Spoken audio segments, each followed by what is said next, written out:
Coba deh, kalau aku tanya kamu, gunung apa sih yang paling tinggi di dunia? Kayaknya pertanyaannya simpel banget ya.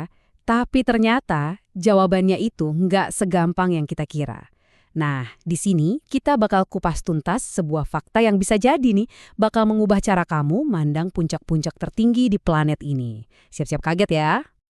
Iya iyalah, jawaban pertama yang langsung nongol di kepala kita pasti Gunung Everest. Nama ini tuh udah kayak nempel banget sama kata tertinggi. Sesuatu yang kita pelajari dari zaman SD. Tapi pertanyaannya, apa benar cuma itu jawabannya? Oke, sebelum kita lanjut lebih jauh, aku jadi penasaran nih. Menurut kamu pribadi, gunung apa yang paling tinggi? Coba deh, pause dulu sebentar, terus tulis jawabanmu di kolom komentar di bawah. Tenang aja, nggak ada jawaban yang salah kok. Yuk kita cari tahu bareng-bareng. Nah, disinilah ceritanya jadi seru. Ternyata ya, kuncinya itu bukan di gunungnya sama sekali, tapi cuma di satu kata doang, tinggi. Loh, kok bisa? Soalnya cara kita ngukur kata tinggi itulah yang bakal nentuin siapa juaranya.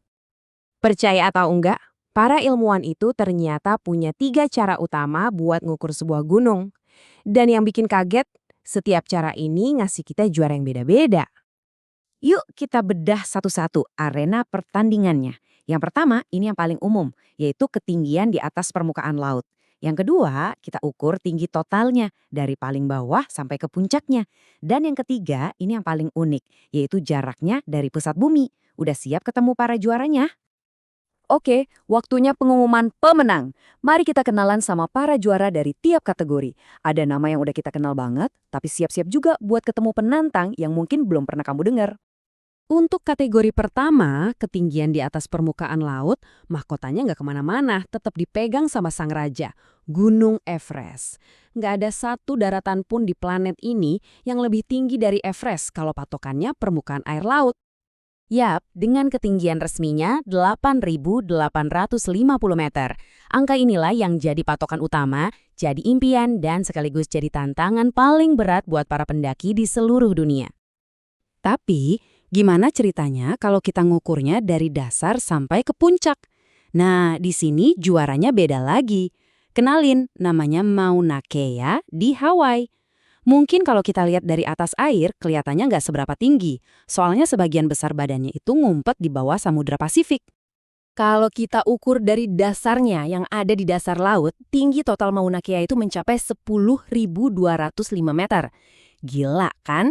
Itu lebih dari 1 kilometer lebih tinggi daripada Everest. Jadi, kalau kita ngomongin gunung sebagai satu kesatuan utuh, Mauna Kea inilah juaranya. Dan sekarang, buat kategori ketiga yang paling aneh, titik terjauh dari pusat bumi. Juaranya adalah Gunung Chimborazo di Ekuador. Kuncinya bukan di seberapa tinggi dia di atas laut, tapi di lokasinya yang super strategis di planet kita. Jadi gini ceritanya. Planet bumi kita itu bentuknya nggak bulat sempurna loh. Bayangin aja kayak jeruk yang agak gepeng di atas bawahnya. Jadi bagian tengahnya khatulistiwanya itu lebih buncit. Kenapa? Ya karena bumi muter terus, jadi ada gaya yang bikin bagian tengahnya agak melar. Nah, kebetulan banget, Gunung Chimborazo ini letaknya pas di perut bumi yang buncit itu. Makanya puncaknya jadi titik yang paling jauh dari pusat bumi. Nah, sekarang giliran kamu lagi. Setelah lihat ketiga juara ini, masing-masing dengan keunggulannya, menurut kamu cara ukur mana sih yang paling adil? Apakah ketinggian di atas laut, tinggi dari dasar, atau jarak dari pusat bumi? Aku pengen banget tahu pendapatmu, coba tulis di kolom komentar ya. Kita mungkin mikir ngukur Everest itu gampang, tinggal tarik penggaris dari laut. Eits, tunggu dulu. Kenyataannya jauh lebih ribet dari itu. Di balik angka 8.850 meter, ada proses sains dan teknologi yang luar biasa rumitnya. Buat dapetin data yang presisi, para ilmuwan ini nggak bisa cuma ngandelin satelit dari jauh. Mereka harus, secara harfiah, bawa peralatan GPS super canggih itu ke puncak, sambil ngelewatin zona kematian di mana setiap napas itu jadi perjuangan. Dan tantangan terbesarnya apa? Lapisan salju di puncaknya. Tebalnya itu bisa beda-beda. Kadang nambah, kadang kurang beberapa meter tergantung musim. Ini jadi pertanyaan filosofis juga. Puncak Everest itu saljunya atau batu di bawah saljunya? Ini nih yang bikin makin pusing. Permukaan laut itu sendiri ternyata nggak rata. Karena gravitasi bumi yang beda-beda di setiap tempat, permukaan laut itu sebenarnya bergelombang. Makanya para ilmuwan pakai model yang namanya geoid, yang intinya adalah bentuk asli permukaan laut kalau nggak ada gangguan apa-apa. Nah, inilah titik nol yang sebenarnya. Terus gimana cara mereka ngintip apa yang ada di bawah es tebal itu?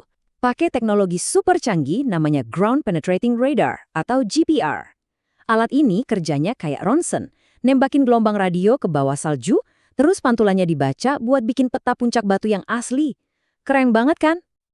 Oke, setelah kita nyelam ke semua kerumitan ini, sekarang waktunya balik lagi ke pertanyaan awal kita. Jadi, siapa sih juara sejati gunung tertinggi di dunia? Jawabannya adalah ada 3 pemenang. Everest juaranya kalau patokannya permukaan laut, Mauna Kea rajanya kalau diukur sebagai satu bangunan utuh dari dasar, dan Chimborazo pemenangnya kalau kita nyari titik paling jauh dari inti planet kita.